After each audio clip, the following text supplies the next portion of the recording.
교회에서 성탄절 절기가 되면 해마다 하는 일이 있습니다. 교회 바깥에 전등 장식을 하고 교회 안에 트리 장식을 합니다. 네, 트리 장식에서도 빠질 수 없는 것이 빛입니다. 그래서 항상 트리의 맨 꼭대기에는 별을 답니다. 맨 꼭대기에는 별을 달고 그리고 이렇게 반짝이도 합니다. 물론 보기 좋죠. 반짝거리는 게 있으면 보기가 좋습니다만은 그러나 굉장히 중요한 상징이 있습니다. 그게 빛입니다. 우리가 성경을 보면 하나님의 천지를 창조하실 때 제일 먼저 빛을 창조하셨습니다. 빛이 없는 가운데 천지 만물이 창조되었다고 해보십시오. 상상해 볼 때 아무것도 보이지 않을 겁니다. 빛이 없으면 아무것도 보일 수가 없습니다. 그래서 맨 먼저 빛을 창조하십니다. 이 빛은 하나님의 소유였습니다. 사람이 어떻게 할 수 없는 것이었죠. 근데 이 빛을 사람이 사용하면서 이용하면서부터 이렇게 추위도 견디고 또 힘센 맹수로부터 보호도 받고 음식도 익혀보고 이 빛은 사람의 삶을 안정시켰어요. 우리 아주 오래전 인류의 삶을 안정되게 했고 삶이 안정되었기 때문에 문명이 발달할 수가 있었어요. 그리고 종교에서 빛이라는 단어는 영적인 자각을 상징합니다. 상징적이죠. 빛을 보았다. 이런 말은 영적인 자각이 일어났다는 뜻입니다. 다메섹으로 가던 사울이라는 청년이 다메섹으로 가던 길에서 뭘 봤습니까? 빛을 봤습니다. 어느 정도로 그 빛이 강했냐면 사흘 동안 눈을 뜰 수 없을 정도로 사흘 동안 식음을 전폐하고 눈을 뜰 수 없을 정도로 강한 빛을 봤습니다. 그 빛이 뭘까요? 눈에 보이는 광선이기도 하겠지만은 그보다 더 중요한 것은 내적인 빛이, 영적인 자각, 큰 회심의 역사가 일어났다. 혹시 우리 가운데 회심을 경험할 때 사흘 밤낮을 그 감동과 감격에 경험을 해보신 분이 있습니까? 그래서 사도 바울은 사흘 밤낮을 그 회심에 깊은 감동, 영적인 자각이 있었기 때문에 그 강렬함이 있었기 때문에 사도 바울이 된 겁니다. 그래서 그것은 바울이 영적으로 큰 깨달음이 있었다는 것을 표현하는 것이죠. 그래서 구약 성경에서 빛이 없다는 것은, 빛을 잃었다는 것은 절망을 나타내지만 빛이 임했다는 것은 희망을 나타내는 표현으로 사용됩니다. 그리고 신약 성경 복음서에서 빛은 하나님의 구원을 상징합니다. 빛이 임하였다는 것은 하나님의 구원이 임하였다는 것입니다. 그리고 그 빛은 예수님을 상징합니다. 요한복음에서 예수님은 참 빛이다 라고 했습니다. 진짜 빛은 예수님이시다. 성탄절까지 4주간은 촛불을 켜면서 촛불의 불빛은 아주 작습니다만은 가장 큰 빛을 기다리는 기간입니다. 그래서 성탄절을 기다리는 것은 하나님이 보내신 구원의 빛이 우리 안에서 가장 큰 빛이 되고 내 삶에서 가장 큰 희망이 되고 기다리는 것입니다. 예수님을 통해서 완전히 밝아지게 된 삶은 다양한 모습으로 나타날 수 있습니다. 불안에서부터 벗어나는 것, 죄책감에서부터 해방되는 것, 삶의 의미를 발견하고 평안을 누리는 것, 삶의 상황이 구체적으로 좋아지는 것, 모든 곤란에서부터 벗어나는 것. 이것을 이 함축된 의미를 구원이라고 말합니다. 구원이라는 말 속에는 이렇게 많은 의미가 있습니다. 함께 읽은 말씀에는 우리에게 구원은 어떤 의미인가? 우리가 구원받은 삶을 산다는 것은 무슨 뜻인가? 그것에 대해서 말씀해 주고 있습니다. 먼저 1절을 보시면 전에 고통받는 자들에게는 흑암이 없으리로다 하고 말씀했습니다. 그것은 여호와께서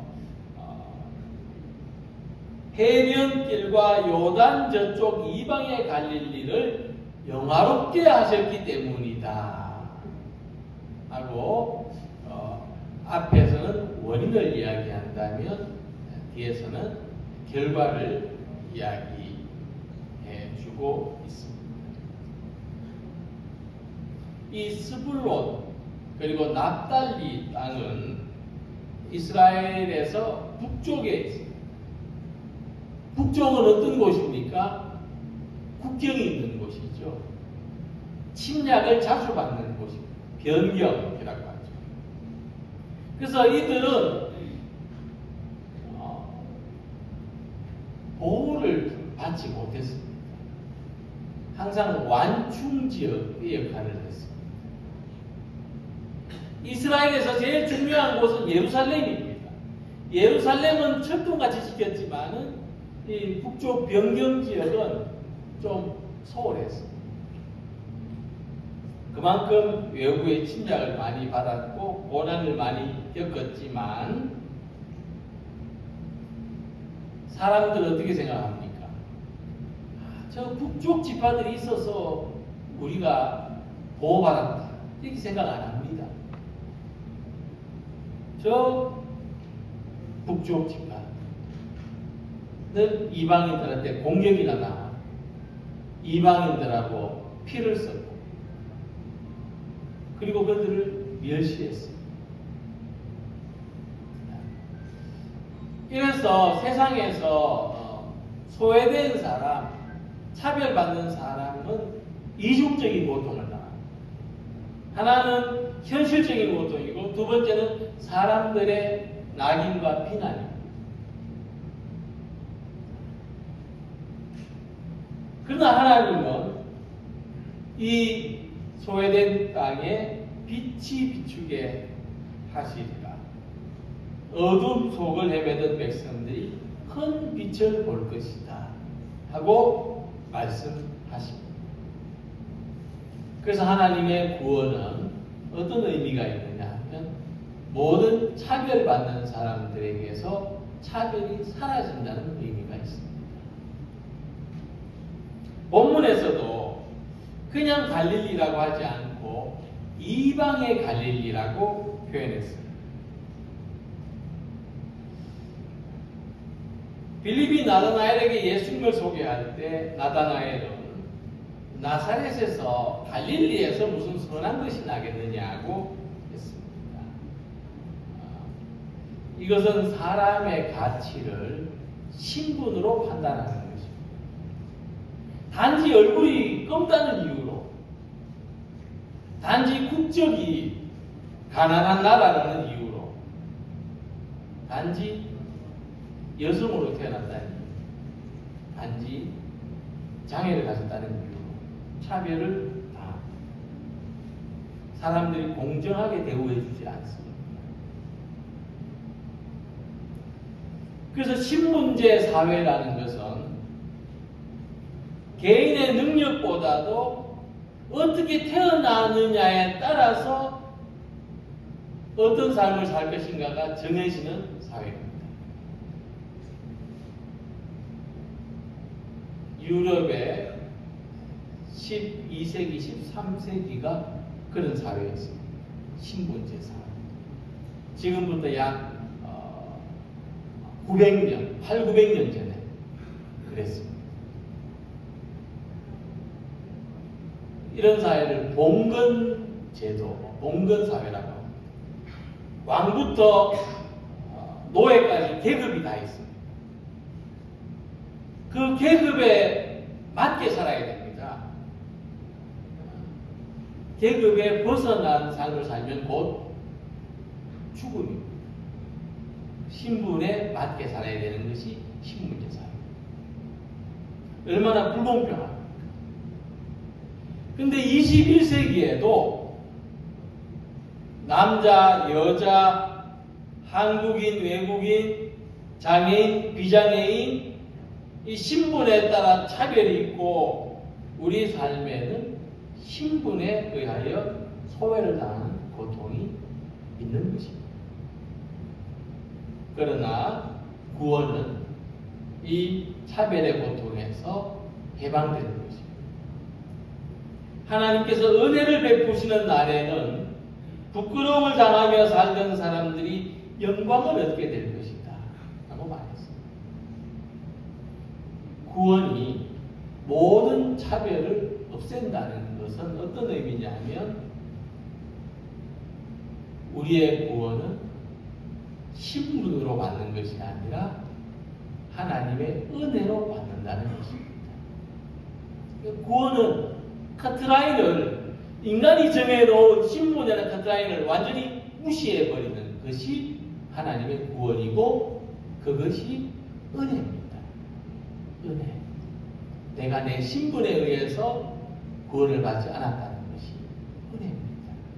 내가 내 신체적인 조건이나 내 출신, 삶의 환경에 의해서 은혜를 받지 않았다는 것이, 이 모든 것을 무시하고 하나님은 내게 은혜를 주셨다는 것이 구원입니다.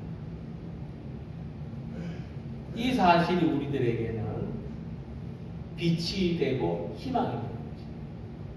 깜깜한 우리 삶에 그 어둠을 뚫고 들어오는 한 줄기 빛, 하늘구멍만한 빛이 하나님의 은혜요 구원입니다. 그래서 우리의 삶에 예수님이 빛으로 임하셔서 우리에게 구원의 은혜를 베풀어 주시고 고난을 당했던 삶, 차별을 받았던 삶이 오히려 중심이 되고 은혜가 되고 어둠 속에 있는 우리 모든 삶 속에 구원의 밝은 빛을 기다리는 모든 성도님들이 되시기를 소망합니다. 2절에 흑암에 행하는 백성이 큰 빛을 보고 사망의 그늘진 땅에 거주하던 자에게 빛이 비치도다 라고 말씀했습니다. 이 스불론과 납달리 지역의 백성들은 흑암 속에 사는 것과 같았다. 사망의 그늘진 땅에 거주하는 것과 같았다고 했습니다. 그런데 이들에게 큰 빛이 비치니까 그들의 삶이 밝아졌다는 것입니다. 빛이 비치면 어두운 땅이 밝아지죠. 특히 이 광야에서 더 넓은 이 평원에서 바라보면은 하늘에 구름이 있는 쪽은 빛이 어둡게 보이고 구름이 없는 쪽은 환하게 보입니다. 그러니까 마치 대지가 색칠을 해놓은 것처럼 얼룩덜룩 빛이 있는 쪽은 밝고 구름이 있는 쪽은 어둡고, 그런 어둠 속에 있던 땅에 빛이 비치니까 어두움이 밝아졌다는 것이죠. 이것은 상징적인데, 우리의 어두운 마음에 빛이 비치면 어떻게 될까요? 마음이 밝아져요. 우리의 어두운 얼굴에 빛이 비치면 어떻게 될까요? 얼굴이 밝아져요. 요즘 얼굴을 밝게 하는 화장품도 있다면서요. 네. 그 화장품보다 훨씬 더 효과가 좋은 거예요. 속에서 빛이 나기 때문에 그 화장품보다 훨씬 효과가 좋은 거예요. 자, 그래서 우리의 어두운 마음, 우리 어두운 삶, 우리 어두운 상황 속에 예수님이 오시면, 빛이 임하면 서서히 밝아지기 시작합니다. 사람의 얼굴에서도 빛이 납니다. 예수님을 모신 기쁨과 평화, 위로와 소망이 우리의 얼굴마저도 밝고 환하게 하는 것입니다. 어떤 여성도님이 있었는데,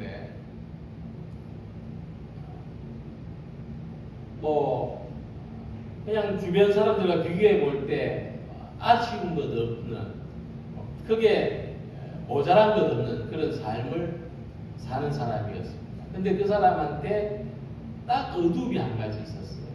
그 사람의 삶의 어둠이 뭐냐면 남편입니다. 남편은 교회도 다니지 않고 술 친구만 좋아하고 가족들과도 잘 어울리지 않고, 다른 거는 아쉬운 게 없는데 아이들도 잘 자라고 삶도 그렇게 쪼들리지 않고 그냥 그럭저럭 살지만, 그런데 남편 생각만 하면은 늘 마음이 어두워져. 남편 이야기만 나오면 친구들 사이에서도 할 말이 별로 없고, 교회에서도 남편에 대해서 물으면 당황스러워지고 부담스러워지고. 그래서 기도해서, 하나님, 내가 남편 문제만 아니면 내 삶이 어둡지 않을 텐데, 그래서 남편만 좀 내가 어떤 원하는 대로 어떤 그런 위치에 있어주면 내가 참 행복하게 됩니다. 그렇게 기도를 했어요. 오래 기도를 했겠죠. 근데 그 기도가 잘 이루어지지 않아요. 1년, 2년, 3년 응답이 안 돼요. 그래서 이 사람이 어느 날 그런 생각을 하게 된 거죠. 내 기도는 왜 응답이 안 될까? 다른 사람들은 응답받았다고 기도 이렇게 나눔을 하면은 기도했는데 응답받았다고 잠도 이야기하는데 내 기도는 왜 응답이 안 될까? 어느 날 말씀을 듣다가 깨달은 것이 있는데, 내 기도가 잘못되었다. 그걸 깨달았어요. 내가 잘못 기도하고 있었다. 내가 너무 나 중심으로 기도하고 있었다. 나를 위해서 남편이 변화되게 해달라고 기도할 것이 아니라 남편을 위해서 남편이 변화되게 해달라고 기도해야 되겠다. 내 남편에게 예수님이 필요하기 때문에, 내 남편이 자신의 행복을 위하여 더 나은 사람이 되어야 할 것이기 때문에 그런 마음으로 기도해야 되겠다. 이런 마음을 가지고 이렇게 기도한 다음부터 남편이나 이 사람의 태도가 바뀌어요. 그전에는 남편이 항상 더 괜찮아져야 되는 사람이었기 때문에 약간 뭐가 좀 말하면 무시도 되고 좀 틱틱거리고 마음에 덜 차고 이랬는데 남편이 잘 되기를 바라는 마음으로 기도하니까 더 친절해지고 더 부드러워지고 더 정성을 쏟게 되고 그러면서 관계가 바뀌기 시작해요. 남편이 느낀 게 있었어요. 내 아내가, 내 가족이 나를 소중하게 생각하는구나. 이 사람들이 나를 존중하고 나를 귀하게 여기는구나. 남편이 태도가 달라지기 시작합니다. 그리고 얼마 지나지 않아서 성탄절이 됐을 때 가족들과 같이 예배를 드리게 되었다는 그런 이야기, 간증입니다. 은혜의 빛이 임하면 어두움이 점점 옅어지게 됩니다. 빛이 강할수록 어두움은 흔적도 없이 사라집니다. 그래서 우리를 구원으로 인도하는 이 은혜의 빛, 우리의 삶을 더 나아지게 만들고 우리를 더 바람직한 방향으로 살아가도록 만드는 이 은혜의 빛은 내게서 나오는 게 아니고 그냥 생겨나는 것이 아니고 예수님으로부터 임하는 것입니다. 말씀으로부터 내 속에 임하는 것입니다. 그래서 예수님이 우리에게 빛으로 임하시면 우리의 삶에, 우리의 마음에 어두움들이 지워지기 시작합니다. 이 은혜의 빛이 우리의 가정에 임하고 우리 교회에 임하고 세상에 임하기를 소망하며 기다리는 우리 모두가 되시기를 소망합니다. 3절을 보시면 주께서 이 나라를 장성하게 하시며 그 즐거움을 더하게 하셨으므로 추수하는 즐거움과 탈취물을 나눌 때 즐거움 같이 그들이 주 앞에서 즐거워한다고 했습니다. 구원은 뭐냐 하면 즐겁게 살아가는 것입니다. 구원의 현실성이라고 할 수가 있겠습니다. 구원받은 삶은 즐겁게 사는 삶. 예전에 그런 이야기들을 많이 들으셨죠? 구원받은 성도가 늘 어둡고 슬프게 살아가면 안 된다. 그렇게 말했습니다.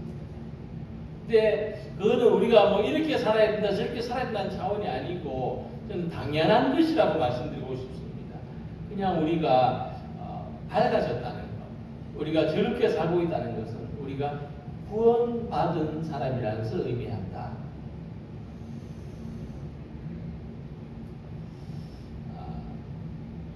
근데 즐거운 것과 행복한 것은 또 다른 문제입니다.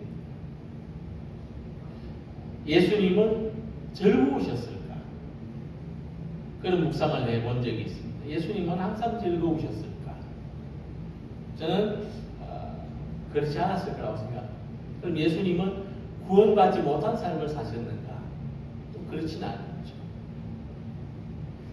예수님은 십자가의 고난이 괴로웠습니다. 예수님은 고통이 괴로웠죠. 하지만 예수님은 행복하셨다는 거죠. 예수님의 행복은 뭐냐? 즐거움을 추구하는 행복이 아니었습니다. 예수님의 행복은 더 나은 삶을 사는 것이었습니다. 과연 십자가에 달린 사람, 십자가의 고통을 받으며 죽어가는 사람이 행복할 수 있겠는가 생각할 수 있겠지만 우리는 예수님의 자발적인 고난, 그 고난을 피해갈 수 있었음에도 불구하고 굳이 그 고난을 선택하는 것은 고난을 피해가는 것이 아니라 그 십자가 속에 행복한 삶이 있다고 확신하셨기 때문입니다.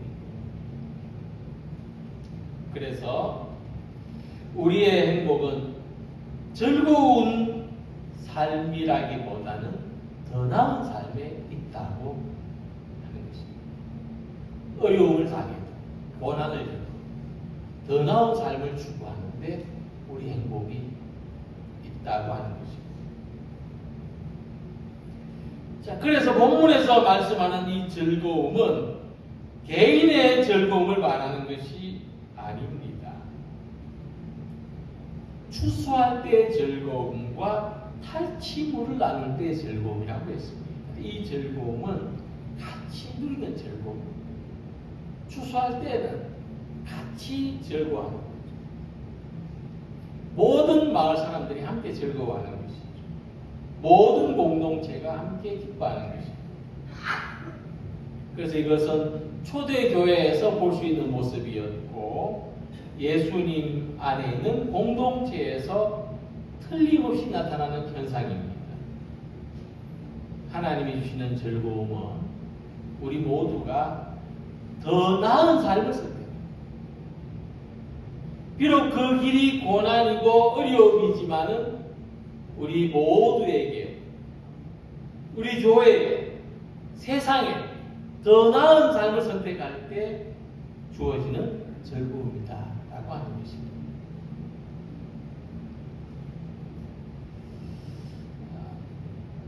4절에 이 즐거움이 어떻게 가능한지 4절에 이렇게 말씀합니다. 그들이 무겁게 맨 멍에와 그들의 어깨의 채찍과 그 압제자의 막대기를 꺾으시되.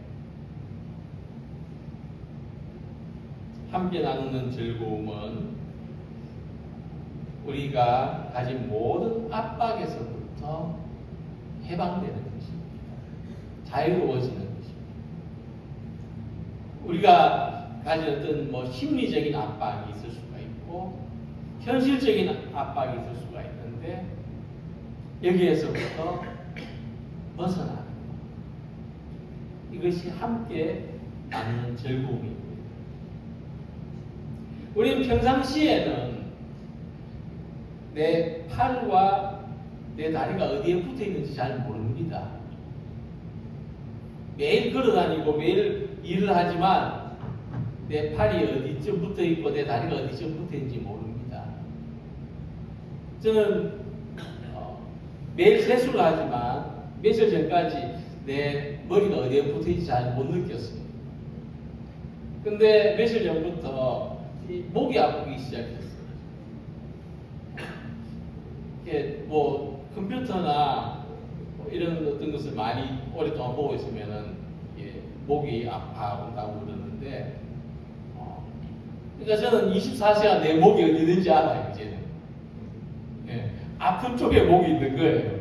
근데 아픈 쪽이 내 목이 있는 자리입니다. 그러니까 팔이 아픈 사람은 24시간 자기 팔이 어디 붙어 있는지 알아요. 아픈 데가 팔이 있는 자리고, 무릎이 아픈 사람은 24시간 아픈 데가 자기 무릎이 있는 위치입니다. 재밌는 것을 발견했어요. 건강하다는 건 뭔가?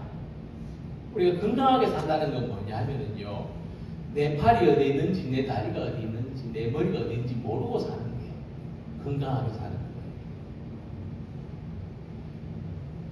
거예요. 모든 내 지체에서 불편함을 못 느끼니까 의식이 안 되고 그게 건강합니다. 저는 더 나아가서 거꾸로도 가능하지 않을까. 우리가 좀 초월 명상 뭐라 해야 될까요? 자기로부터 벗어나는 것을 좀 할 수 있다면, 팔이 아픈데 팔이 없다 이렇게 생각하면은 그 아픔에서 벗어날 수 있지 않을까. 그런 부질없는 생각도 해봤습니다. 죄는 뭐냐 하면요, 죄는 나를 고통스럽게 하는 기억이에요. 죄는 우리를 고통스럽게 하는 기억입니다. 죄가 의식되지 않는다면 우리는 고통이 없어요. 그런데 내가 어디에서 무엇을 했는지 생생히 떠올려주기 때문에, 내가 어디에서 어떤 경험이 있었는지를 기억하게 해주기 때문에 죄의 고통이 있는 거죠. 벗어날 수 없어요. 근데 구원은 뭐냐 하면은요, 구원은 즐거움만 가득한 것입니다. 구원은, 하나님의 구원은 우리의 삶에서 이런 고통이 점점 지워지고 즐거움이 점점 커지도록 합니다. 우리가 어느 쪽을 바라보고 사느냐, 어느 쪽을 향하여 어느 쪽을 집중해서 하느냐가 되게 중요한 거예요. 구원은 즐거움을 향하여, 행복을 향하여 살아가는 것입니다. 하나님의 은혜를 바라보고 살아가는 것이고 희망과 소망을 향하여 살아가는 것입니다. 그러므로 우리에게서 고통은 존재하지만 잊어질 수 있습니다.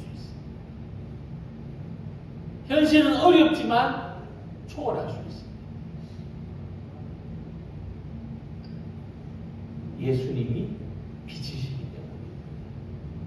내 마인드 컨트롤이 아니라, 초월 명상이 아니라 예수님이 빛이시기 때문에 가능합니다.